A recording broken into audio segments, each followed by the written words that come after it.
3월 14일 금요일 아침 말씀 묵상을 시작합니다. 오늘 우리에게 주시는 하나님의 말씀은 요한복음 21장 1절로 14절까지의 말씀입니다. 요한복음 21장 1절로 14절입니다. 그 뒤에 예수께서 디베랴 바다에서 다시 제자들에게 자기를 나타내셨는데 그가 나타나신 경위는 이러하다. 시몬 베드로와 쌍둥이라고 불리는 도마와 갈릴리 가나 사람 나다나엘과 세베데이의 아들들과 제자들 가운데서 다른 두 사람이 한 자리에 있었다.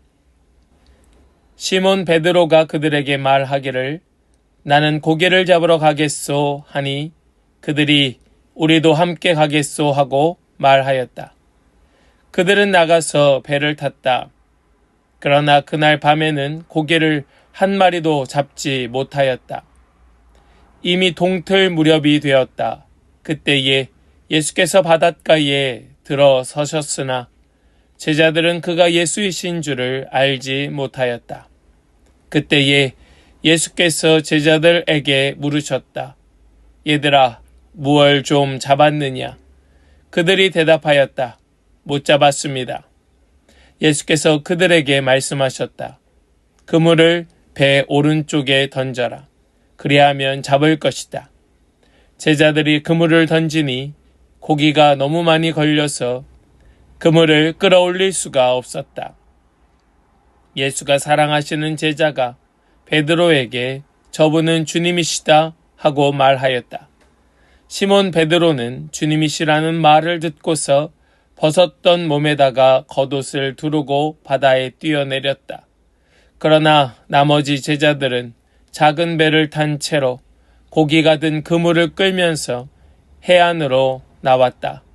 그들은 육지에서 100자 남짓밖에 떨어지지 않은 곳에 들어가서 고기를 잡고 있었던 것이다.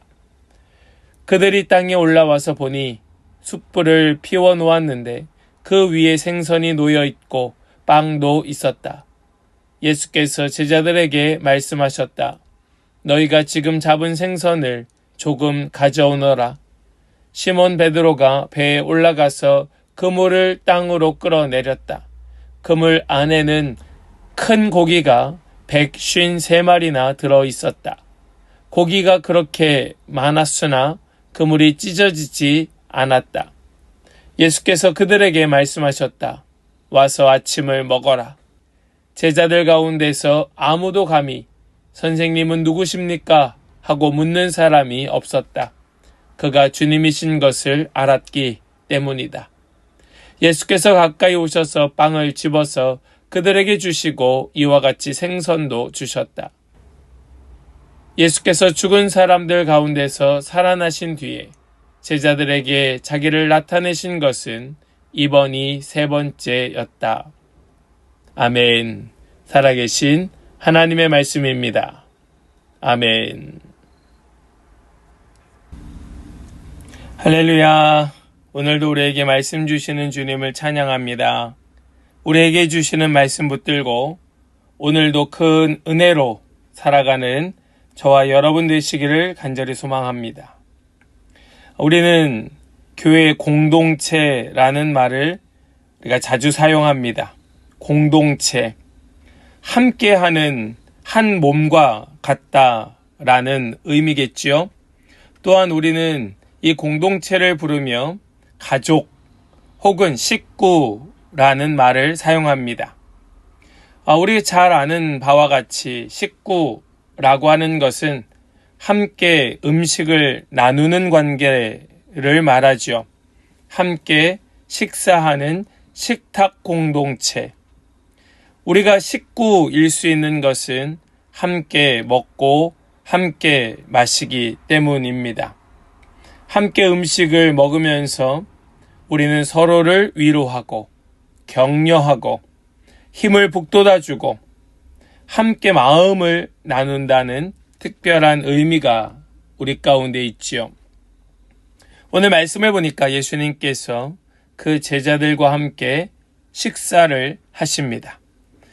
예수님은 제자들과 또 많은 사람들과 함께 음식을 나누는 것을 굉장히 즐겨 하셨습니다. 한 식구, 한 공동체. 예수님의 마음은 우리가 누구인가, 우리가 어떤 관계여야 하는가 하는 것을 보여주시는 그런 놀라운 은혜의 교제였던 것으로 보이지요. 그 부활하신 예수님께서 그 제자들과 잠깐의 교제 후에 또 예수님과 그들은 떨어지게 되었습니다. 그리고 이제 베드로와 여러 제자들은 이제 나는 물고기나 잡으러 가야겠다라는 말을 하기 시작합니다. 우리 3절 말씀을 먼저 좀 보실까요? 시몬 베드로가 그들에게 말하기를 나는 고기를 잡으러 가겠소 하니 그들이 우리도 함께 가겠소 하고 말하였다. 그들은 나가서 배를 탔다. 그러나 그날 밤에는 고기를 한 마리도 잡지 못하였다. 베드로와 제자들이 고기를 잡으러 나갑니다. 그런데 그날 밤에 그들은 한 마리도 잡지 못하였습니다. 그들은 출신이 어부입니다. 예수님을 만나 예수님을 따라다니기 전까지 그들은 모든 생업을 물 위에서, 배 위에서 보냈던 자들이었습니다. 그런데 그들은 밤이 새도록 한 마리도 잡지 못하였던 것입니다. 뭘 보여줄까요? 이것이 무엇을 나타내는 말씀이겠습니까? 그들의 영적인 상태를 말하는 것이죠. 그들의 지금의 영적 상태는 아무것도 남길 것이 없고 아무것도 채울 것이 없다는 것을 여실히 보여주고 있는 것입니다. 그들은 영적으로 너무나도 빈곤한 상태였습니다. 아무리 몰두하고 아무리 애써도 열매를 얻지 못하는 상태였던 겁니다. 우리는 이러한 베드로와 또 제자들의 모습을 익히 알고 있습니다. 우리의 삶에 혹은 우리 공동체 안에서 예수님이 함께하지 아니하실 때에 내 삶도, 우리 가정도, 우리 공동체도 영적으로 빈곤할 뿐입니다. 아무것도 어떤 열매도 거둘 수 없을 뿐입니다. 주님의 부재는 곧 영적 빈곤이었던 겁니다. 성도는 우리 주님께 딱 달라붙어 있을 때에만 열매를 얻을 수 있습니다. 가지의 사명은 열매를 맺는 것이 아닌 바로 그 나무에 붙어 있는 것이 가지의 진정한 사명인 줄 믿습니다. 그때의 열매를 얻게 되는 겁니다. 내가 주님 안에 있을 때의 열매를 기대할 수 있는 겁니다.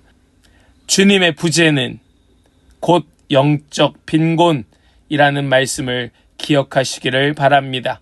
주님을 떠나서는 아무것도 할 수 없습니다. 예수님은 새벽녘에 제자들을 찾으셨지만 제자들은 예수님을 찾지 못하였습니다.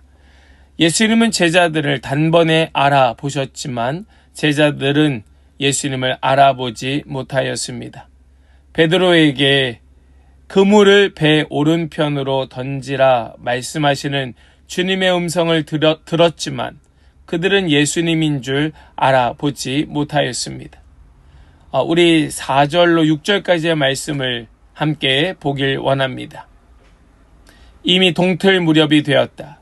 그때에 예수께서 바닷가에 들어서셨으나 제자들은 그가 예수이신 줄을 알지 못하였다. 그때에 예수께서 제자들에게 물으셨다. 얘들아, 무얼 좀 잡았느냐? 그들이 대답하였다. 못 잡았습니다. 예수께서 그들에게 말씀하셨다.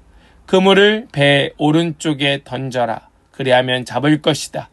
제자들이 그물을 던지니 고기가 너무 많이 걸려서 그물을 끌어올릴 수가 없었다. 예수님께서 베드로를 부르셨을 때와 비슷한 상황이 연출됩니다.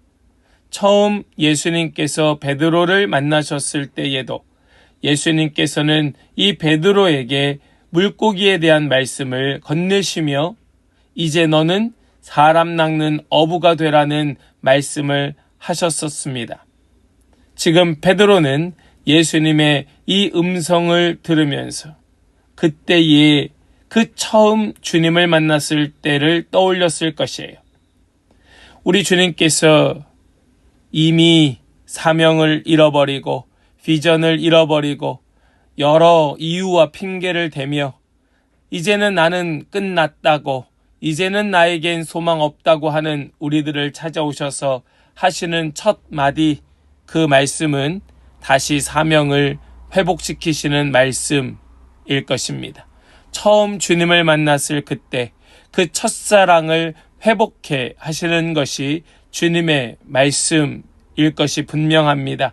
주님께서는 우리를 부르셔서 다시 첫사랑을 회복시키시며 베드로에게 사람 낚는 어부가 되라 하신 그 말씀을 다시 떠올리게 하여 주셨던 것과 같이 우리에게 주셨던 그 비전을 다시 보게 하여 주실 줄을 믿습니다. 주님은 우리의 삶 속에서 새 역사를 이루시는 것이 주님의 목표, 목적이고 주님의 은혜이기 때문에 그러합니다. 요한이 먼저 예수님을 알아봅니다. 예수님께서 얼마나 요한을 사랑하셨는지, 요한은 그 사랑의 주님의 음성을 듣고 그분이 예수님이신 줄 알아차리게 됩니다. 그래서 이 요한은 저분은 주님이시다라고 말하게 되지요. 베드로는 벗어두었던 옷을 다시 두르고 바다로 바로 뛰어들게 됩니다. 더 이상 주저할 수 없는 거예요. 더 이상 그는 머뭇거릴 수 없는 겁니다. 예수님을 향하여 열정적인 그 사랑의 표현으로 그는 달려가기 시작합니다. 사랑하는 여러분, 사랑은 어떤 방법으로든 표현되어야 합니다. 우리가 주님을 사랑한다면 우리의 그 사랑이 주님께 드러나야 합니다. 예수님께서 그 제자들을 사랑하셔서 그들을 그 처음 부르셨을 때와 마찬가지로 다시 또 불러주셨던 것처럼 우리도 주님을 사랑한다면 주를 향한 우리의 사랑을 드러내야 하는 것입니다. 각자 다를 거예요. 각자 주님께 받은 사랑이 다르듯 주님께 드릴 사랑 또한 다를 겁니다. 그러나 베드로가 그 옷을 두르고 바다에 뛰어들었던 것처럼 우리도 주님을 향하여 달려들어야 할 것입니다. 우리의 모습이 다 같을 수는 없겠지만, 다 베드로처럼 바다로 뛰어들 수는 없겠지만, 우리 모두 주님께 우리의 사랑을 표현하며 주님께로 가까이 가야 하는 것, 그것은 분명한 사실입니다. 예수님께서는 밤새 수고한 제자들을 위하여 따뜻한 불을 피우고 그 위에 생선도 올려놓으십니다. 빵도 준비하십니다. 불과 이 제자들과 예수님과의 거리는 얼마 떨어지지 않은 거리에 함께 있었습니다. 그들은 그곳에서 드디어 예수님을 다시 세 번째로 다시 만나 예수님과 새로운 위로의 교제를 나누기 시작합니다. 우리 9절 말씀을 좀 보시겠습니다. 그들이 땅에 올라와서 보니 숯불을 피워 놓았는데 그 위에 생선이 놓여 있고 빵도 있었다. 주님은 섬김의 본을 보이신 분이십니다. 우리 주님은 군림하거나 짓밟거나 하시는 분이 아니라 섬기시고 또 본을 보이시고 위로하시고 소망 주시는 분이 우리 주님이시지요.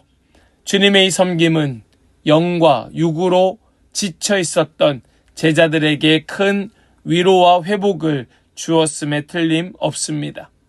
예수님께서는 이미 숯불을 피워 놓으시고 생선과 빵을 준비하셨건만 다시 그들에게 너희가 잡은 생선을 가져오라 하시며 그들을 존중하여 주십니다. 우리 주님의 그 배려, 우리 주님의 그 존중함, 우리는 그 주님의 은혜로 여기 이 자리까지 온 줄로 믿습니다. 이제 우리 주님과 그 제자들은 함께 귀한 식탁의 교제를 나누기 시작합니다. 함께 음식을 나누고 함께 마시기 시작합니다.